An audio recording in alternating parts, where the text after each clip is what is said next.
এই কলকাতার নতুন পুরনো ইতিহাস আর ঐতিহ্য নিয়ে গঠিত। যারা আমরা বাংলাদেশ থেকে কলকাতাতে বেড়াতে আসি তারা এই জায়গাগুলোতে অবশ্যই ঘুরতে যাব। আজ আমরা যাব দক্ষিণেশ্বর কলকাতা, কবিগুরু রবীন্দ্রনাথের জোড়াসাঁকোর ঠাকুরবাড়ি, কলকাতা কফি হাউস ও কলকাতা বিশ্ববিদ্যালয়।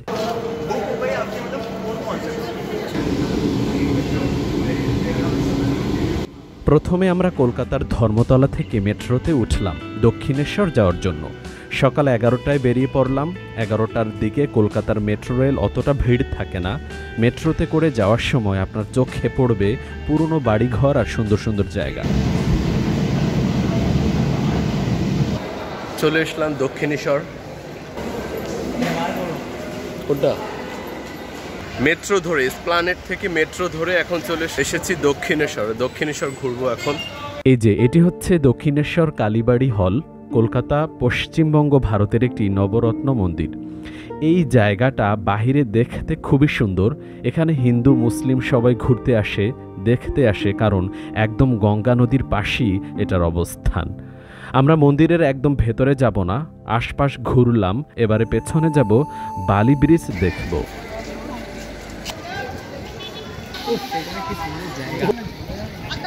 দেখুন কি চমৎকার লাগছে, সবাই গঙ্গার ঘাটে গোসল করছে।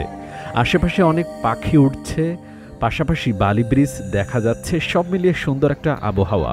এটি পশ্চিমবঙ্গের হুগলি নদীর উপরে অবস্থিত একটি সেতু। এটি হাওড়ার বালি ও উত্তর 24 পরগনার দক্ষিণেশ্বরের সাথে যুক্ত করেছে। 1932 সালে ডিসেম্বর মাসে এই সেতুটি চালু হয়। এটি একটি মাল্টি স্প্যান স্টিল ব্রিজ, মোট 9টি স্প্যান রয়েছে। সেতুটি হাওড়া ও কলকাতার মধ্যে সংযোগকারী 4টি সেতুর মধ্যেও অন্যতম একটি সেতু। গঙ্গা নদীর পাড়ে এখন আছি দক্ষিণেশ্বর। দক্ষিণেশ্বর থেকে যাব হচ্ছে কোথায়? গ্রিসবার্গ। গ্রিসবার্গ থেকে যাব হচ্ছে রবি ঠাকুরের জোড়াসাঁকোর ঠাকুরবাড়ি। চলো।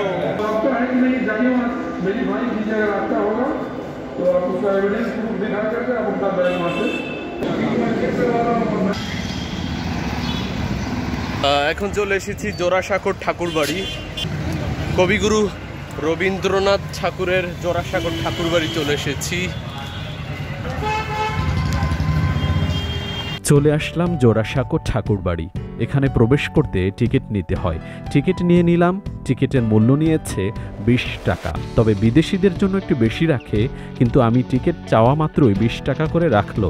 এটা আসলে বুঝলাম না। এখানে প্রবেশ করা মাত্রই চোখ জোড়ানো বড় বড় ইমারত দেখতে পেলাম, আর ছবি তোলার জন্য অস্থির একটা জায়গা। আমরা সবাই কিন্তু ব্যাকগ্রাউন্ডের সাথে ছবি তুলতে খুব পছন্দ করি, কারণ স্মৃতির পটে ধরে রাখার জন্য। তাই সামনের এই জায়গায় ছবি তুলতে কিন্তু একদমই ভুল করবেন না। তবে এখানে ছবি তোলার জন্য কিছু বাধা আছে, তাই ঢোকার সময়, টিকিট নেওয়ার সময় ওখানে কাউন্টারে অনুমতি নিয়ে নেবেন। একটা টোকেন দিয়ে দেবে অনুমতির ছবি তোলার। রবি ঠাকুরের জোড়াসাঁকোর ঠাকুরবাড়ি। এখানে রবি ঠাকুর এর বিভিন্ন রকমের, তিনি কি দিয়ে লিখতেন, কোথায় ঘুমাতেন, কি খেতেন, প্রথম কি বই, গল্প, কাব্য, কবিতা রচনা করেছেন, তার একটা স্মৃতিপট এখানে আছে। ওই যে কবিগুরু বসে আছে, আর কে কি করে এখানে তা খুব নজর দিয়ে দেখছে। সামনের ফটকে অনেক চিত্র আর বই দেখতে পাবেন। আমরা এবারে একটু ভেতরের দিকে যাব। জোড়াসাঁকো ঠাকুরবাড়ি কলকাতার জোড়াসাঁকোতে অবস্থিত ঠাকুর পরিবারের প্রাচীন বাড়ি। এই বাড়িটি বর্তমানে রবীন্দ্র ভারতীয় বিশ্ববিদ্যালয়ের প্রাঙ্গণ হিসাবে ব্যবহার করা হয়। এই বাড়িতে নোবেল পুরস্কার প্রাপ্ত রবীন্দ্রনাথ ঠাকুর জন্মগ্রহণ করেন। এই বাড়িতেই কবিতার শৈশবকাল কাটান।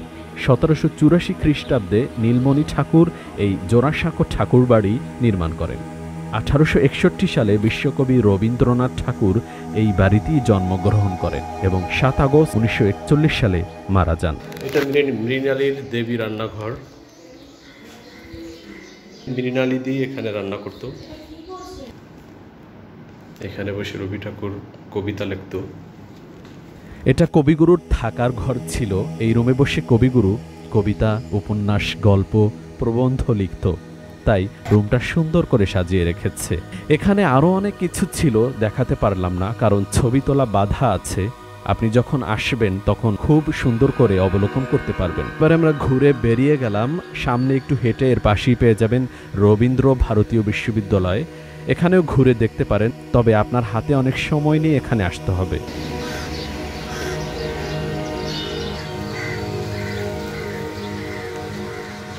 এবারে আমরা পায়ে হেঁটেই চলে যাব কলকাতার কফি হাউসে। আর এই যে যাওয়ার পথে দেখতে পাবেন সারি সারি আমাদের বাংলাদেশের নীলক্ষেতের মতো অনেক বইয়ের দোকান।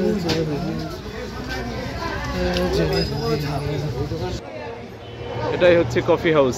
এর পাশেই পেয়ে গেলাম কলকাতার এই কফি হাউস। কফি হাউসের সেই আড্ডাটা আজও আছে, আজও আছে। কফি হাউস, ও কফি হাউস ফাইনালি পেয়ে গেলাম।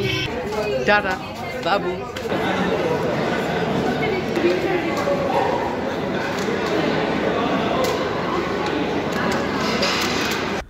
কলেজ স্ট্রিট কফি হাউস বা ইন্ডিয়ান কফি হাউস হল উত্তর কলকাতার কলেজ স্ট্রিট প্রেসিডেন্সি ইউনিভার্সিটির বিপরীতে অবস্থিত একটি কফি হাউস বা রেস্তোরাঁ, যা কলকাতার ভারতীয় কফি হাউসের সবচেয়ে বিখ্যাত শাখা। ঐতিহ্যবাহী ও বাঙালির আড্ডাস্থল এই কফি হাউসটি কলকাতার কফি হাউস সমূহের মধ্যে প্রাচীনতম। এটি দীর্ঘদিন ধরে প্রেসিডেন্সি কলেজ, কলকাতা বিশ্ববিদ্যালয় এবং কলেজ স্ট্রিটের অন্যান্য প্রতিষ্ঠানের বুদ্ধিজীবী এবং প্রাক্তন ছাত্রদের জন্য একটি নিয়মিত আড্ডা এবং একটি বিখ্যাত মিটিং প্লেস। এটি কলকাতার সাংস্কৃতিক ইতিহাসের একটি গুরুত্বপূর্ণ ভূমিকা পালন করছে।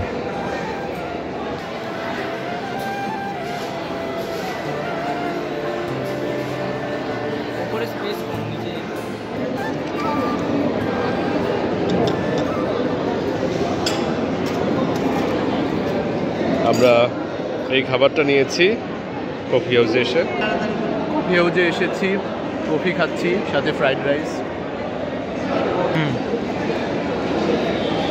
এছাড়া দেশ বিদেশ থেকে যারা এই কলকাতায় ঘুরতে আসে তারাও কিন্তু এখানে এক কাপ কফি খেতে আসে।